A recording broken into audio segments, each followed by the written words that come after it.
Hello, everybody, and welcome to the 185th edition of the Frank and Stan chat. And for those of you watching on video, you'll see that we have a guest, Jan Rowe, who's with us. Hello, Jan. Hi there. Hi, Joe. Hello. Hello. We'll come to you in a minute, Jan. You can do your sort of formal introduction for those people who don't know you, but always go to Stan and see how he is on a sort of Friday morning. How are you, Stan? I'm okay. I think more people will want to know how your eye is. Ah, Last week it was closed. this eye better, this eye getting better. But yeah, I had it was conjunctivitis that I had. You sort of think, because I didn't go to the doctors, I went to the chemist, and she didn't explain what it was. Just says take these drops. I took the drops. Nothing really happened, and then your mind starts whirring. Oh, what could it be? And then you start sort of googling and stuff. And That's a I man know, thing, Frank. eh? That's a man thing that we immediately go to Google and look at what the worst possible I said the outcome. worst case scenario. Yeah. But anyway, yeah, so it's a lot better, and well, we're heading off to North Wales for the weekend with thousands of others, but the weather's going to be rubbish, so hopefully it won't be too bad getting back on Monday. Which I think you had a terrible experience, didn't you, Stan? 6 hours. 6 hours from Anglesey to get back to Manchester. Anyway, interesting week. Jan, do you want to just give a little introduction as to who you are and how we know each other? Yeah, hello. Yes, it's very nice to be here. I have to say that I've never met Frank and Stan in person before. We made connection through that wonderful world of Twitter or X, or however you want to refer to it. And I have to say about that, actually, there's lots of bad press about Twitter, but I've met some fantastic people Me too. through Twitter, and it's been really nice to chat to Frank and to meet Stan today. So yeah, I'm speaking to you from Liverpool. The Socialist Republic of Liverpool, as people like to refer to it as, which is nice on an election day. We're all hoping for good results, particularly from London. I am anyway. So yes, I work very much part-time now at Liverpool John Moores University in the teacher education department. I came to Liverpool originally to train to teach, so I came to do my PGCE here.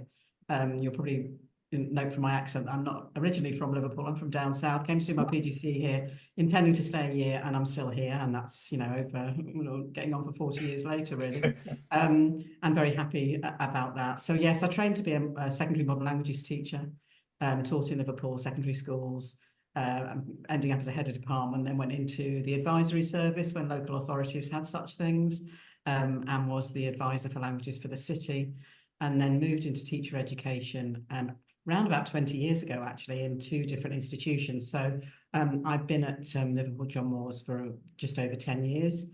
I came here as the head of initial teacher education.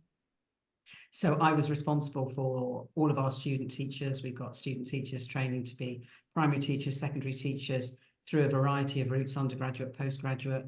And I had an absolutely wonderful time working with those student teachers. I've got huge admiration for anybody who comes into teaching, love them to bits, fantastic crew of people, including my own daughter. She didn't train here, but she's teaching now. But about 2 years ago, I decided to step down from that post. And that was largely to do with the how incensed I was about government policy around IT and what was going on in terms of the way IT was being controlled, Because I think that's managed, how we connected, functioning. wasn't it, Jan? I It think was, because I yeah. was heavily So involved in the Blackpool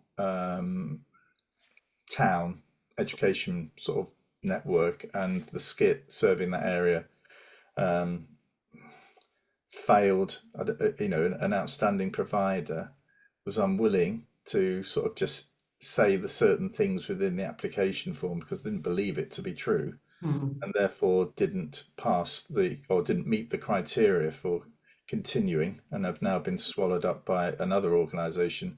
I'm pleased to say most people are still in their jobs, but it was very unsettling. The whole thing was unsettling, a distraction for me. yeah, I mean, I've written about this, but essentially there was no evidence that the review was needed. All of the metrics around teacher education in this country were that it was the best it had ever been, through really solid partnerships. It wasn't about any provision being better than any other provision. It was that schools and university providers had worked really closely together to get the best possible teacher training in place.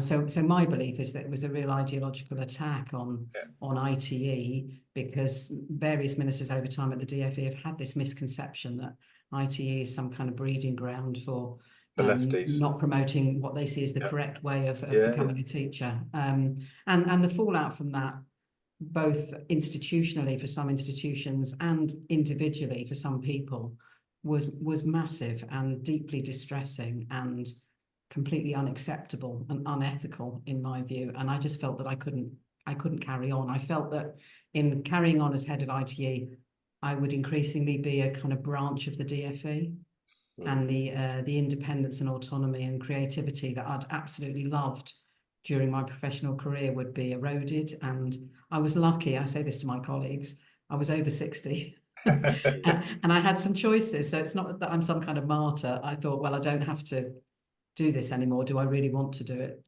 So I stayed on, and I'm still here. And really that was to protect and continue to work with our school-led provision, which again, I worried would be really damaged by the market review, because we were told that school direct as a route could no longer exist into teaching.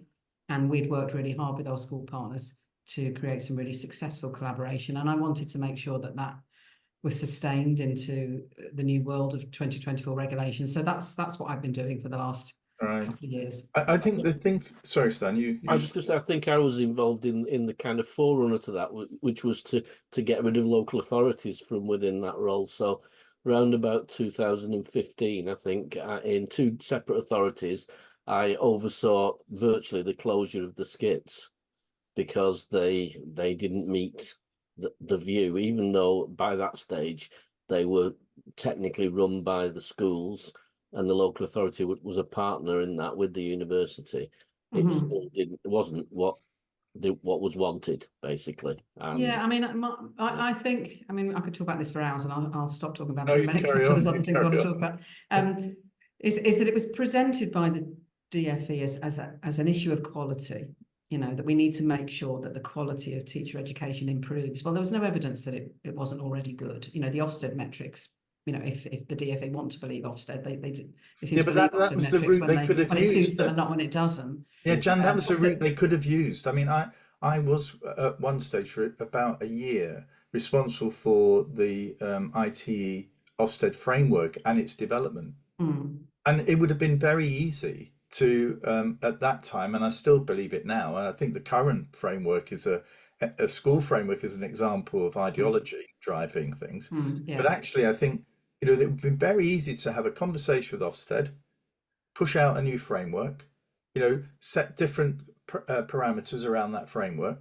That could then have been used over a period of time to actually see, you know, the changes that the government were looking to make. It would have also ensured that it would have been done in a fairer way than an application form, which is really what it was. I mean, my view is that it was never really about that. So I think what it was really about was allowing new organisations into the ITE market. So it was never about re-accreditation, I don't think. It was about accreditation. So as a consequence of the market review, yes, some providers were told that they hadn't met the criteria and couldn't continue to offer QTS, but some new providers were accredited. And those providers are people like Ambition Institute. Teach First has now got an accreditation. It could accredit other courses, not just the course it was set up for. The National Institute of Teaching. So my view is that it was always about bringing new people, new organisations into the market. And those are organisations that have had a huge amount of funding from the DfE, as we know, over a number of years, you know, through the things like the Early Career Framework and you know, being the 6 providers of the Early Career Framework. So all of those organisations can now not just offer continuing professional development, but initial teacher education. And so I think, you know, I know I'm, you know, people accuse me of being cynical, but I think that this whole palaver, the whole, you know, market review process was the only way that they could see clear to allowing people into the business of training teachers that had never done it before, and people that they wanted to be able to train teachers that hadn't previously been allowed to train teachers. So we're now in a situation, we're a very unusual country now. So we're a country where you can train to teach, not through a university, not even through a school-centred initial teacher training programme, but through an organisation that calls itself an educational charity, but really is a DFE funded, mainly DFE funded organisation. And we're a real outlier now in teacher education in those terms. And one of the stated reasons for the ITT market review was to simplify things for applicants, and actually it's got even more complex. Worse. You know, I mean, I do this relatively frequently. I go on to the Find Postgraduate Teacher Training website and I put in, I want to be a teacher, you know, in this geographical area. And so I did it with some schools this week, and we put in, I want to be a primary teacher in Liverpool. And there were 186 options. Goodness me. You know, and some of those options say things like, you'll be training through this MAT, the QTS provider is Teach First. You'll get a PGCE, but it doesn't say who's offering the PGCE. So, you know, for anybody trying to get into teaching now, it's even more confusing than it ever was, even though one of the stated aims of the market review was to simplify things. And I have, I'm angry, if I'm honest, with the so-called expert groups that put together these things, that, you know, that put together the market review proposals, that put together the core content framework, which I think is really poor in terms of the curriculum that we have to offer to student teachers, and are, you know, have to be, you know, it has to be complied with now. There was never a real attempt to involve the sector, you know, in its broadest term. I don't just mean universities, you know, that there was the same names over and over again. Well, it's not just in this area, is it? You know, it's the government seems scared to go out into the full arena, the broad arena, to draw people in. And I think that for me, when I was a CEO of the Co-op Academies Trust, you had a choice to make, really. Did you want to become part of the inner group, which had major benefits in some respects when you're sort of looking at, you know, who you could get influence with, or did you want to be outside of that? Yeah. For me, there was pressure from within the trust, but also from outside of it, quite a lot outside, to join. But I resisted because I felt as though I think politically I felt more comfortable outside of that group.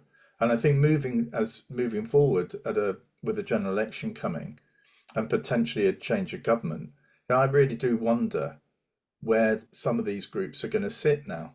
You know, I think that they're becoming encased within or welded to the government in such a degree that I think that a day of reckoning may soon be coming, you know, because funding is going to be tight.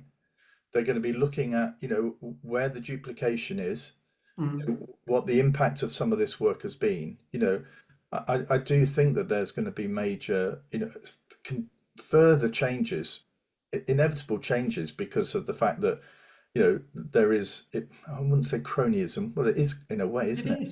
It is. And that's there's already some shape shifting going on, isn't there? Yeah, I do. And I just don't know how these people are, you know, they'll find a nest somewhere to sit in, but I don't think it'll be quite so close to the DFE. At least I hope it isn't.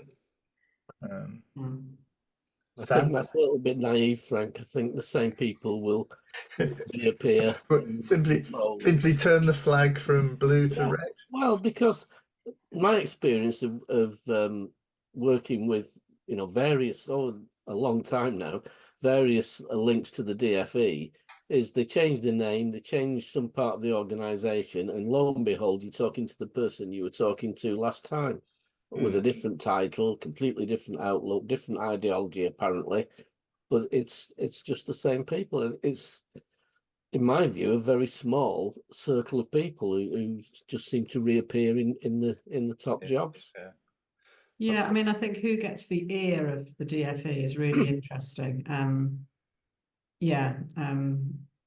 which voices are listened to. I know Melissa Benn has written quite a lot about this, you know, and I agree. It's like, you know, who really gets listened to, and more importantly, who will get listened to if the administration changes. It's really important.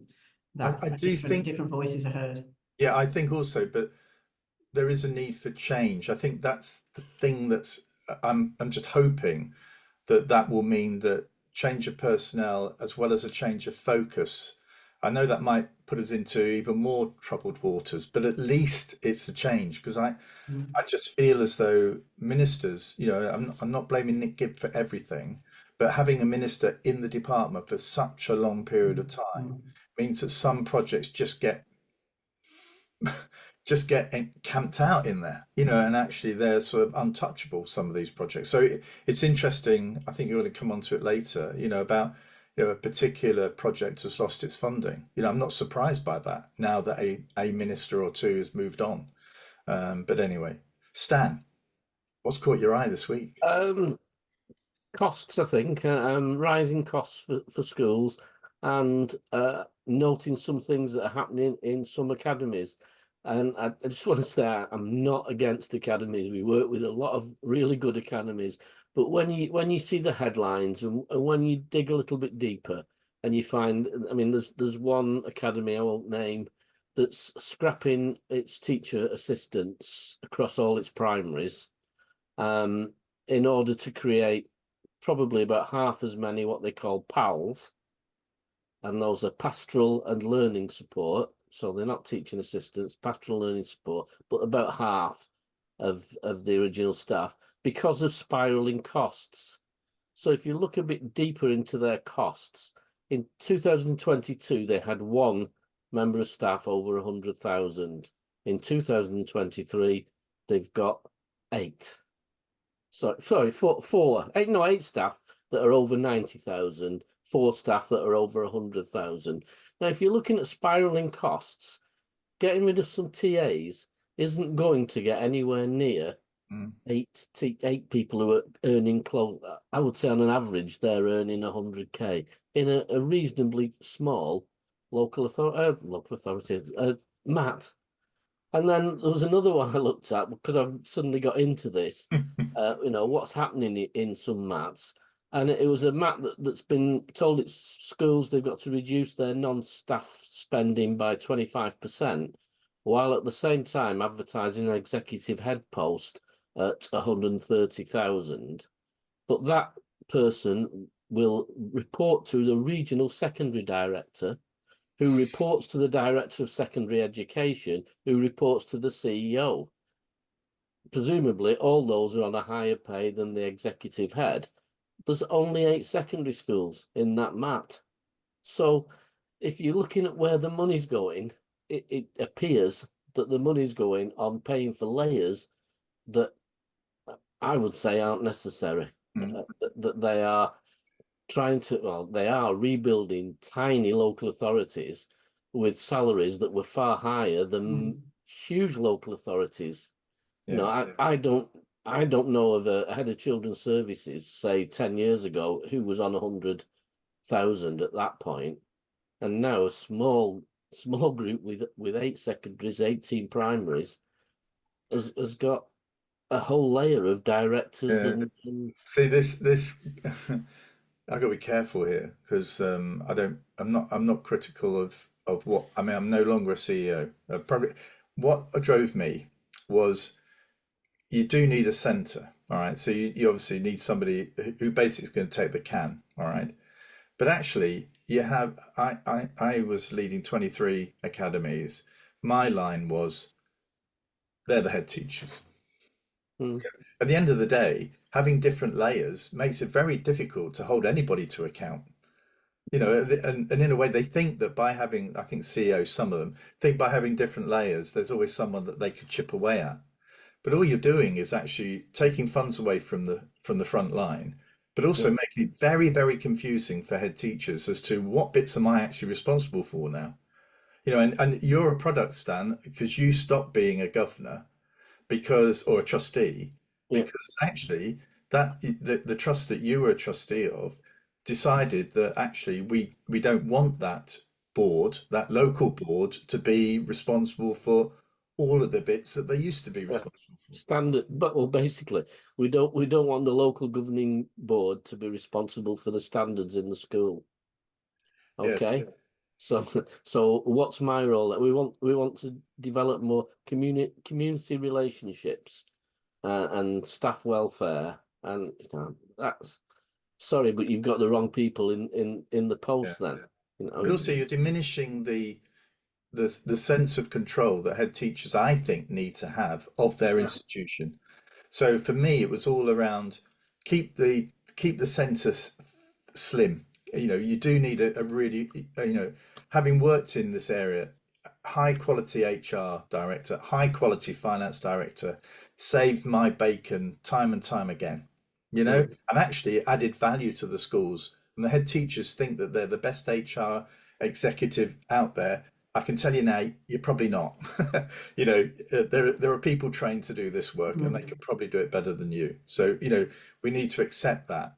But actually, having various people at various levels doing sort of director of this, director of that, or even subject lead, I think you're spending a lot of money. I was going to say the point is, right, that yes, those are very, having a subject expert, for example, a great bonus to a math, but not if you've got to pay 100,000 for that, and therefore take that money out of each school.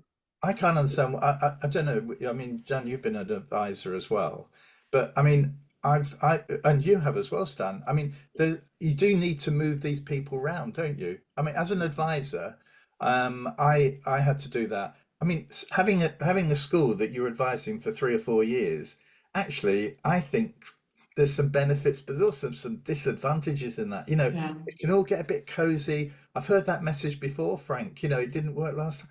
I think that there's the risk here about in subject leads that if you take them on full time, you've got a problem.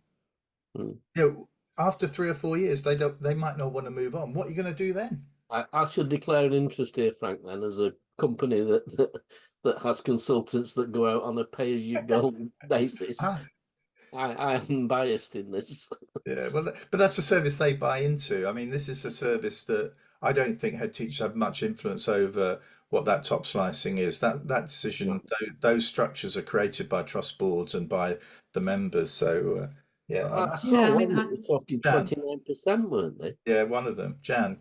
I mean, it's interesting to listen to this conversation because I'm the chair of governors at an academy trust school, and it's a small mat, and it's it feels very different to some of these massive top slicing massive organizations, but I've also been working recently with the group of schools that are considering whether to convert to become multi-academy trusts, and we have been scoping this out by visiting various other mats and talking to them about how they've got their central services set up. And there are huge differences, aren't there, between what one organisation does in comparison with another. And it's made me really realise, in a way that I didn't before, the significance of trustees. Yes. In the landscape of multi-academy trusts, and their appointment is a bit kind of clouded sometimes. It's like, who's appointing them? Well, the members are, but who comes first, the members or the trustees? And I can imagine a situation where you get some multi-academy trust where the trustees are just absolutely in the pocket of the CEO and do whatever the CEO wants, and there's that lack of kind of external accountability scrutiny that can make things happen in a most peculiar way, in a way that wouldn't happen within a local authority school. And that oversight of multi-academy trusts is sorely lacking, isn't it? Not least if Ofsted want to do anything in inspecting multi-academy trusts. But Warwick Mansell's written some very interesting things about what's going on in some mats, and my worry is that some of these, I mean, I'm all for people in education getting paid well, don't get me wrong, but some of these eye-watering salaries, I think, have brought people into education that wouldn't be interested in education where those salaries are not so attractive. And I'm not sure that they're necessarily the kind of people that are going to do positive things, so it's a very strange world, I think, and that's a really great example, Stan, of how bad it can be. There's the map, and I don't know any details of this. I've just seen the headline that's bought 6 Teslas for its central staff to be able to drive around. Now, Teslas are what, 40,000, something like that each. I suspect that they're not bought. I would expect that they least. But even so, that must be about 80,000-90,000 a year.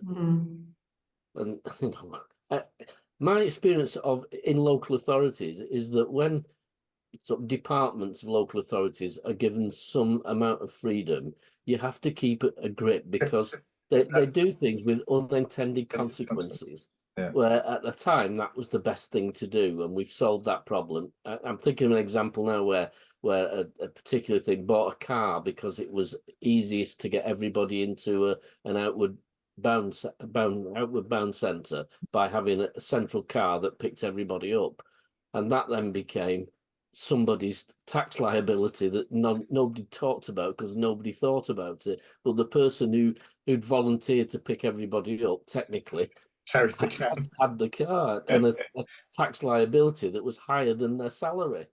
So it was just unintended consequences of solving idea. And I think this is a case, or some of these, that, you know, oh, we need to do this, we'll solve it by doing that. We're not thinking what the consequences will be. And I think building a structure, if you've only got 8 secondaries and you've got at least 3 people above the head teacher to get to the CEO, you're building, you know what we say, if 2 people or 3 people agree, 2 of them are redundant. Yeah. So there just appears to be a need somehow to build a structure or build an organization that actually it doesn't need. What I can't understand is why people are outsourcing this from other academy trusts. So I go to the academy trust and buy their HR off them, which means I'm not committed to employing people, but I can do it at a fair rate, and we've got access to expertise. It seems to me a really simple idea or even, dare I say it, have some centralised teams that sell their wares to a number of academies at a cost-effective way. Yeah, there are agencies like that. We in the co-op. I want to get on to Jan because I'm not going to have time for my one. But the thing is that in the co-op we looked at the co-op have a payroll team within the organisation for its 60,000 employees. And we spoke to the co-op about them. We would run our payroll through their system, but there was a lack of expertise in the co-op around education issues, so they were a little bit wary of it and felt honestly that we were better going with a company that actually does this all the time, which is what we ended up doing. So I think though that there's something significantly deeper, I think, about this sense of multi-academy trust being independent has developed in some a sense of superiority over others. And that has meant, and I've written about this before, an inability of communities, local areas, to corral everybody together around a consistent approach, whether that's a requirement to deliver certain types of children to service big industry. I'm thinking of Barrow is a good example, that sort of community. You do need to have that level of cooperation and collaboration between multi-academy trusts. And I think payroll, HR services, that's all a good example of complete duplication going on in a small area. There must be cost savings that can be had within that, if only multi-academy trusts had to commit to those sorts of collaborative approaches, but they're not. They've been set up to be different standalones. The vast majority of academies are still standalone academies, feeling as though we're here because we were a converter. We're here because we were different, we were better. All of that is still in the system, I'm afraid. Jan, what's caught your eye this week? What's caught my eye this week, and I do want to give you an opportunity to say what's caught your eye as well. Frank, so I'll keep it as brief as I can. What caught my eye, particularly last weekend, was the massive furore over an organisation called Now Teach having their funding removed by the DfE. Now Teach is basically a recruitment charity that looks to recruit people into teaching that are mature career changers, and they've been given significant funding by the DfE over a number of years, 1.4 million. It was set up by 2 people, one of whom is an ex-Financial Times journalist who retrained to be a maths teacher. And the statistics are that last year, 250 of the 7,000 career changers went through the Now Teach programme. And it's important to say that Now Teach doesn't actually train any teachers. People go to them for advice. They help people decide which route into teaching might be best for them. And then they refer those people on to providers, whether universities, skits, etc. And they do the actual training of the student teacher and give them their qualification. And Now Teach supports them through the year through additional kind of events and networking with other career changers in the same position. So I'm not saying it's a bad thing. I think the value for money has never been proven. And one of the things I've asked over time is, can we have an evaluation of these kinds of schemes? Because they're being given lots and lots of cash. I know it's not a huge amount, but 1.4 million is something that I'm sure providers would welcome themselves to support career changes. And there's never been any proper evaluation. These have largely been, you know, I would say vanity projects. Many of them were Nick Gibb initiatives. I do, you know, Frank said we can't blame him for everything. I blame him for a lot in terms of IT because it's him that's always thought the university IT provision was a big problem. But what was really interesting as a case study, I think, is the amount of press this got. So this was a small organisation that didn't train any teachers. Teachers will still be trained, whether Now Teach exists or not. There may be a smallish number that don't find out so easily about how to get into teaching because they can't get advice from them. But there were articles in the national press, the Observer, the Guardian. There was articles on Radio 4. A big group of MAT CEOs tweeted out their horror at what was going on. Martin Lewis, the money man, was very cross about Now Teach losing its money. So I can only imagine that through the Financial Times, they had some kind of connection, some kind of friendship that helped. And I just think it's a really interesting case study of which voices are being heard in education. So when the market review happened and huge providers lost their ability to train teachers, you know, the University of Cumbria was the one local to here, which, you know, had huge numbers of student teachers coming out every year. It was a provider that had been through some difficulties, but Ofsted had said we're good. You know, once the reaccreditation process were over, it's geographically huge, so it's very complex. And schools in Cumbria find it very hard to recruit teachers because of the geographical spread of Cumbria. So when the University of Cumbria, just as one example, there were 12 universities that lost their accreditation and many skits. When that happened, where were those voices? Why wasn't the national press interested? Why weren't MAT CEOs saying this is terrible, what's been happening in the market review? So when huge disruption happens, that has a massive significance to schools ultimately and to the recruitment of teachers. There are some very significant voices that don't say anything. And yet when a small charity that's very well connected loses its funding, there's a massive outcry. And it just goes to show, I think, what many of us have been talking about for some time. I'd really push people towards the work of Joe Hanley, who's done some really interesting things around the connectedness of some organisations, that when you actually see that coming into play in such an apparent way, it really shows that this country still largely runs on who you know. And that includes the world of education and the DFE as well as everything else. So yeah, that was what really caught my eye. And I was trying to just steer people. I wasn't saying, you know, I don't like this organisation. I was just saying this isn't really a big deal because they're not a provider. No, and I think for me that the reaccreditation process created massive black holes where there was no provision, and so in effect, the Blackpool and Fylde situation, which I was connected to, you know, half the secondary school teachers, new teachers for Blackpool, came through that one skit. Yeah, which was an excellent skit and great people. You know, and then it lost its accreditation. So secondary schools wondered, well, where the hell are these teachers going to come from? Yeah. Now they have landed themselves, but into a one of those bigger national ones. But actually, what has that really improved it?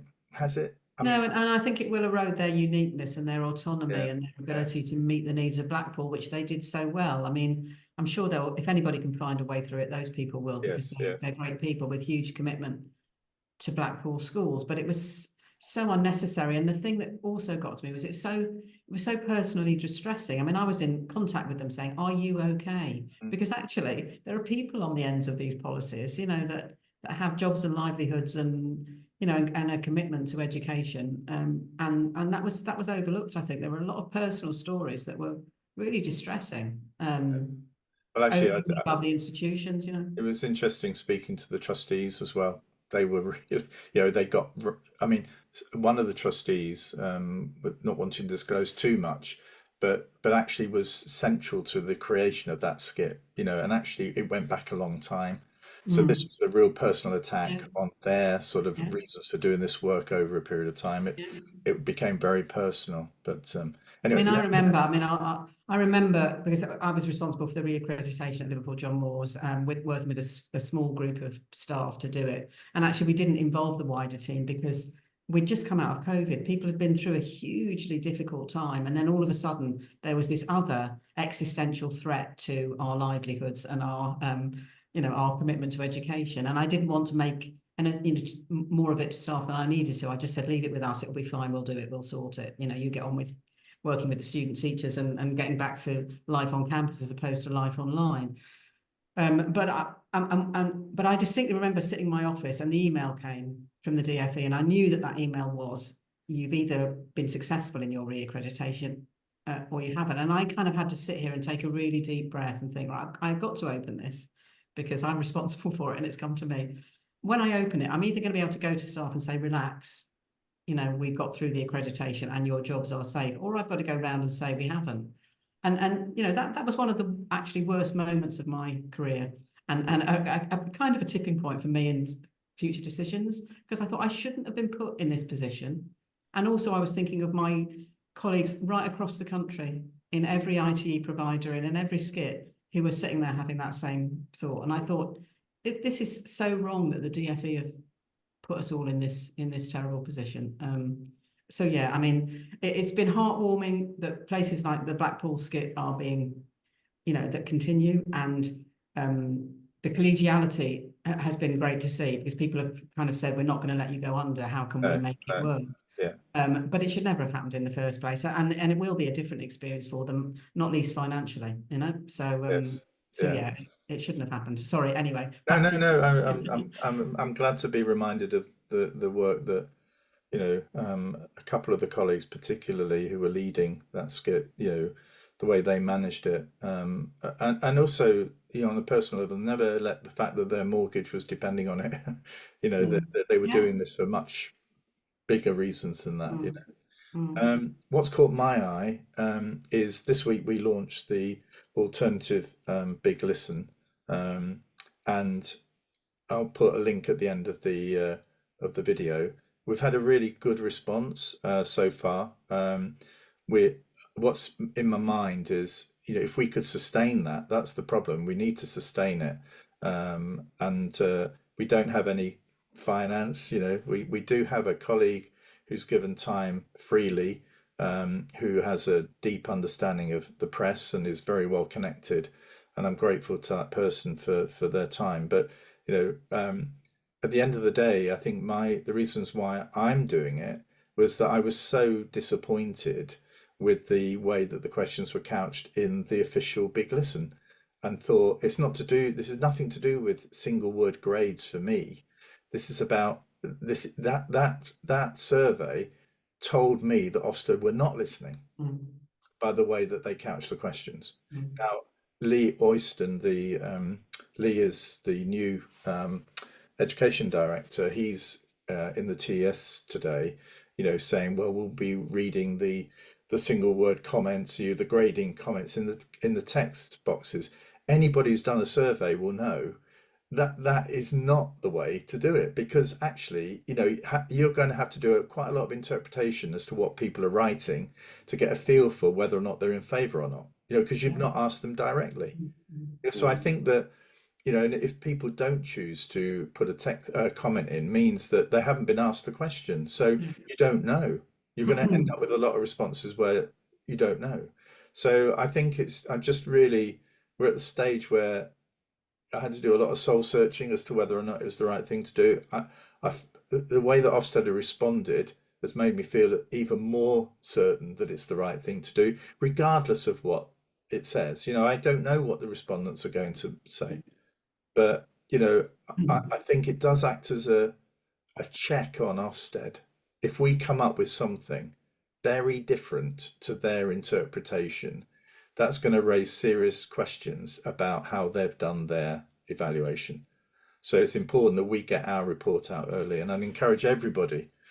It takes you less than 10 minutes to do it, but it's so valuable in terms of getting it right going forward. So yeah, I agree. Massively important that people respond to it, and Ofsted still don't seem to be listening. I had a kind of online to and fro this morning that we are listening. Well, you're not, because the questions don't allow people to say what they wanted to say. And I agree with you that I having been in education research myself, free text boxes are not the same as the quantitative data that they will get from their questions, which will lead to answers that aren't representative of what people really wanted to say. So I've chosen not to complete the big listen, actually, because I just don't, having done many surveys in the past, I just think,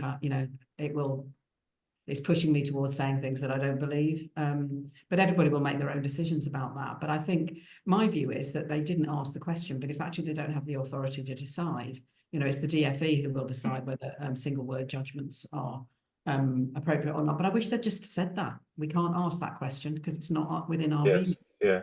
That But would have been also, much more transparent. the thing is also, though, John, there is this issue here about the independence of the inspectorate. Now, I appreciate Lee Alston is a civil servant, but the chief inspector is a civil servant, but he's actually accountable to Parliament. He's not accountable to the government. Yeah. So I think there have been entirely, and I can think of at least 2 or 3 previous chief inspectors who at select committee would have said, I'm in favour of single word grading, or I'm not.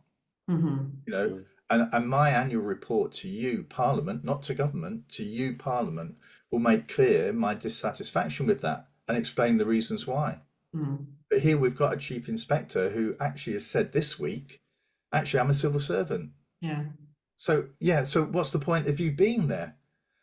I cannot understand that level of independence is central to it. So I think that the chief inspector has simply misunderstood what his role is, and has been led by others in terms of what this survey should say, this listen should say, because if he was independent, he would have asked that question. Okay, it's interesting.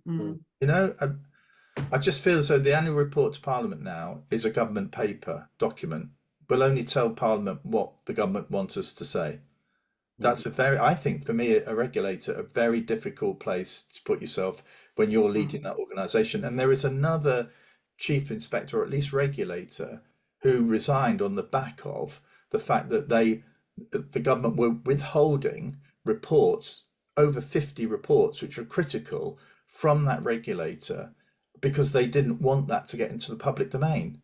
You can't have that happening when a regulator whose role is to report to Parliament being prevented by the government from reporting. And this is exactly the same sort of territory for me. Lee Alston is a civil servant. He has to deliver, and he can't breach government. But actually, the chief inspector can. And I know, the reasons why Michael Wilshaw fell out with Michael Gove was because he was doing that sort of stuff. Well done, Michael Wilshaw. We need a bit more of that. Anyway, that's my rant over. My week over. The bank holiday's coming. Yeah. So thank you so much for joining us, Jan. I hope you enjoyed It's been it. lovely to meet you both. Yeah. And let's stay connected. And all being well, we'll see you all next week for another Frankenstein chat. Cheerio, folks. Bye, Stan. Bye. Bye.